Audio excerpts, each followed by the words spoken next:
화제가 된 사건 사고 소식 짚어보는 아침의 이슈 시간입니다. 네, 최진영 변호사, 장현주 변호사와 함께 자세한 이야기 나눠보도록 하겠습니다. 안녕하세요. 네, 안녕하십니까.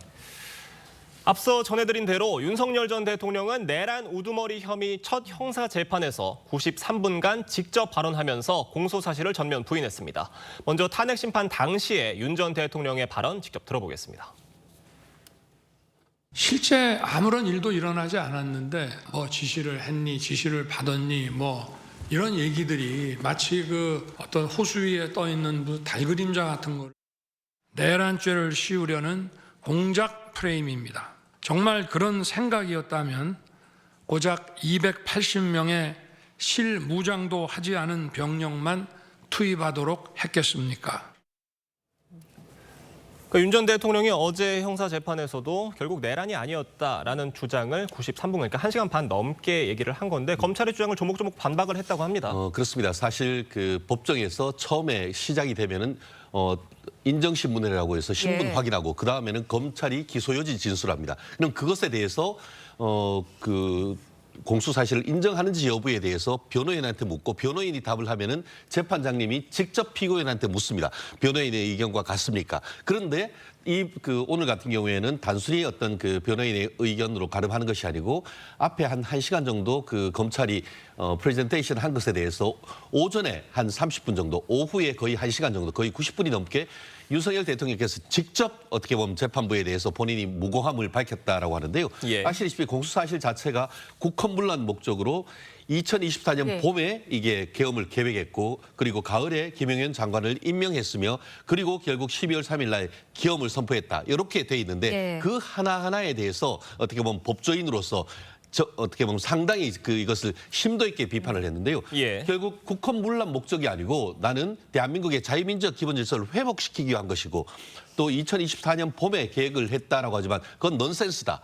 그리고 김영현 장관을 임명했는 것도 이 계엄과는 아무런 문제가 없으며 결국 12월 3일 날 있었던 계엄 자체도 이른바 메시지 계엄으로서 실질적으로 어떤 그 계엄을 통해 가지고 국회를 장악할 의도가 없었다. 이런 부분을 조목조목 얘기를 했는데 얼마나 그와 같은 설명이 재판부의 마음을 움직였을지는 앞으로의 어떤 있을 재판을 지켜봐야 될 것 같습니다. 네, 결론적으로는 헌재 탄핵 심판 때 했던 그 주장과 형사 재판에서 같은 주장을 이어가고 있는 것처럼 들리거든요. 어떻게 들으셨어요? 어제 윤 대통령의 발언들. 그렇죠. 말씀 주신 것처럼 윤석열 전 대통령이 이른바 경고성 계엄을 했다라는 취지의 주장은 이번이 처음은 아닙니다. 그동안 앞서서 탄핵 심판 절차 중에서도 평화적인 경고성 계엄이었다라든지 아니면 대국민 메시지 차원이었다라는 취지의 주장들 계속해 왔었는데요. 아시다시피 이러한 주장들이 헌법재판소 탄핵 심판 절차에서는 크게 의미 있게 반영된 것으로 보기는 어렵습니다. 다만 지금은 형사 재판인 것이기 때문에 윤 전 대통령의 주장 부분도 재판부가 어떻게 판단할지는 앞으로 지켜봐야겠지만 검찰로서는 내란 우두머리죄 혐의를 받고 있는 윤 전 대통령에 대해서 국헌문란의 목적 그리고 폭동이 있었는지 부분에 대해서는 요건에 합치하는지 여부에 대해서 앞으로 증거로서 아마 입증하려고 하는 절차 거칠 것으로 보입니다. 윤 전 대통령이요. 어제 재판에서 검찰의 공소장에 대해서 너무 난삽하다 이런 얘기를 하면서 공소장 자체를 부정하기도 했다고 합니다. 그러니까 양만 많고 알맹이는 없다 이런 취지의 얘기를 했다는 건데 어떻습니까? 그렇습니다. 저희가 형사 실무를 하다 보면은 아주 자숙하는 모습이 있고 아니면 굉장히 억울해하는 모습이 있습니다. 결국 자백하는 사건은 최대한 자숙하고 변호인을 통해서 본인의 어떤 하고 싶은 말, 사과하는 말을 하고 최종적으로 송구합니다라고 하지만 자백하지 않고 부인하는 사건 같은 경우에는 직접 본인의 어떤 무고함을 재판부에 호소하는 그런 전략을 많이 펴기도 합니다. 이번 케이스 같은 경우에도 윤석열 대통령 같은 경우에는 검찰은 이런 식으로 해서 본인은 이와 같은 비상계엄을 내란 프레임으로 하지만 그 자체가 잘못됐다고 억울하고 하다 보니까 사실 어제 같은 경우에는 변호인이 얘기해야 될 것을 오히려 법조인이자 어떻게 보면 검찰총장까지 지낸 이 전 대통령께서 직접 설명하는 이런 모습인데 이 부분은 양날의 칼인 것이죠. 무죄가 되면은 저건 정말 무죄할 만하구나 라고 하지만 사실 유죄가 인정될 경우에는 양형에서 오히려 부당한 판결을 어떻게 보면 불리한 판결을 받을 수 있기 때문에 결국은 양날의 칼에 위에 선 상태에서 정말 변론을 펼쳐나가고 있다. 이런 얘기를 할 수밖에 없는 것 같습니다. 네, 어제 재판장에는 조성현 수방사 경비단장에 대한 증인 신문이 진행되기도 했습니다. 지난 2월 헌재에서 나왔던 조 단장의 발언부터 먼저 듣고 이야기 이어가겠습니다. 정확하게 워딩이 본청 안으로 들어가라. 국회의원을 끌어내라. 이렇게 했단 말입니까? 그렇습니다. 내부로 들어가서 의원들을 끌어내라. 제가 아무리 거짓말을 해도 제 부하들은 다 알고 있습니다. 그렇기 때문에 저는 일체 거짓말 할 수도 없고 해서도 안 된다고 생각합니다. 네, 어제 재판장에는 조성현 수방사 경비단장과 그다음에 김영기 특전사 대대장이 증인으로 네. 출석을 했습니다. 일단 윤석열 전 대통령 측에서는 말하기를 이게 직접적으로 내가 지시를 한 사령관들이 아니고 그 밑에 있는 영각급 지휘관들이기 때문에 이게 검찰 측의 정치적 의도가 깔려 있는 거다. 이렇게 주장을 했거든요. 여기에 대해서 검찰 측에 정말 정치적 의도가 깔렸다고 보시나요? 볼 수 있나요, 우리가? 글쎄요, 원래는 첫 증인이 최상목 경제부총리와 조태열 외교부 장관으로 지정이 돼 있었거든요. 그런데 이제 국무위원들의 일정 때문에 변경이 되면서 첫 번째 증인으로 지금 조성현 단장과 김영기 대대장이 나오게 된 것이고요. 아무래도 조성현 단장 같은 경우에는 지난 탄핵 심판 절차에서도 그랬고 어제 증인 신문에서도 결국 본인이 받은 지시, 본청에 들어가서 의원들을 끌어내라는 지시를 받았다라는 부분들을 증언을 했기 때문에 윤 전 대통령에게는 불리한 증인이다라고 판단할 수는 있을 것 같습니다.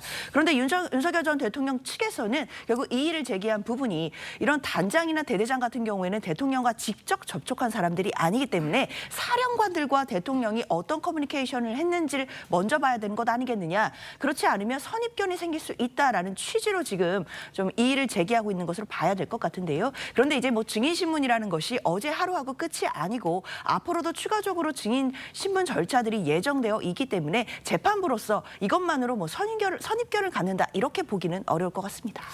윤 전 대통령의 그 법정 내 사진 촬영 금지가 네. 되면서 특혜 논란이 일기도 했었는데 지금 재판부가 이거를 다시 좀 검토해보겠다 이렇게 입장을 밝혔어요. 이거 어떻게 알고 보세요? 봤더니만 언론 측에서 너무 늦게 신청을 예, 했다. 뭐 이런 그런 것 얘기가 아니겠습니까? 있긴 합니다. 예. 그렇기 때문에 새로 어떻게 보면 언론에서 신청을 할 경우에는 관련 법 구적에 따라서 다시 한번 검토를 해보겠다라고 했는데 네. 지금 그 어제 지기현 부장판사님이 설명했는 걸 보면은 이 그 언론에서 재판 공개라든가 사진 촬영을 요청했는 것은 지난 4월 11일 저녁이나 돼서 있었다라고 하고 실제로 그날 같은 경우에는 재판이 있는 날이다 보니까 재판장님이 다 재판 마치고 사무실에 가봤더니만 이와 같은 그 언론사의 요청이 있고 그러다 보니까 원칙적으로 관련된 규정에 따를 때는 원칙적으로 피고인한테 의사를 물어보고 예. 그게 동의가 된다라고 한다고 하면은 할 수 있다는 것이 원칙이지만 물론 예외적으로 동의 여부와 상관없이 국민의 굉장히 큰 관심이 있고 공공의 이익과 관련된 경우에는 직권으로도 어떻게 보면 그 허가를 할 수 있지만 원칙과 예외는 명확한 건 아니겠습니까? 네. 예. 그렇기 때문에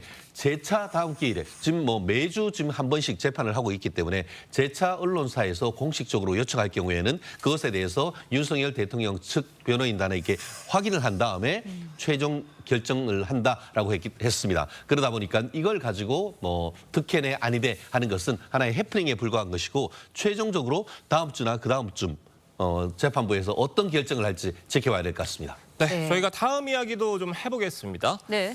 경기 광명시의 신안산선 지하터널 공사 현장이 무너진 지 닷새째인 오늘 여전히 실종자에 대한 수색 작업이 계속되고 있습니다. 사고 현장에 위험 요소가 많아서 구조대원들의 진입이 쉽지 않다고 하는데 지금 상황이 어떻습니까? 그렇습니다. 사실 이 공사를 시작하기 한 7년 전 기본적으로 이 집안을 확인을 해본 결과 붕괴 위험이 있다라고 했던 예. 경고가 있었다는 것이 나오면서 안타까움을 더하는 것 같은데요. 말씀드린 것처럼 지난번 이게 사고 지점 반경 50m 안에 있는 주민들한테 지금 다 소개령을 내렸습니다. 그러면서 인근에 있는 그 학교에 대피를 하라라고 했다 보니까 추가적인 붕괴가 있다는 것을 예고하는 것 아니겠습니까? 예.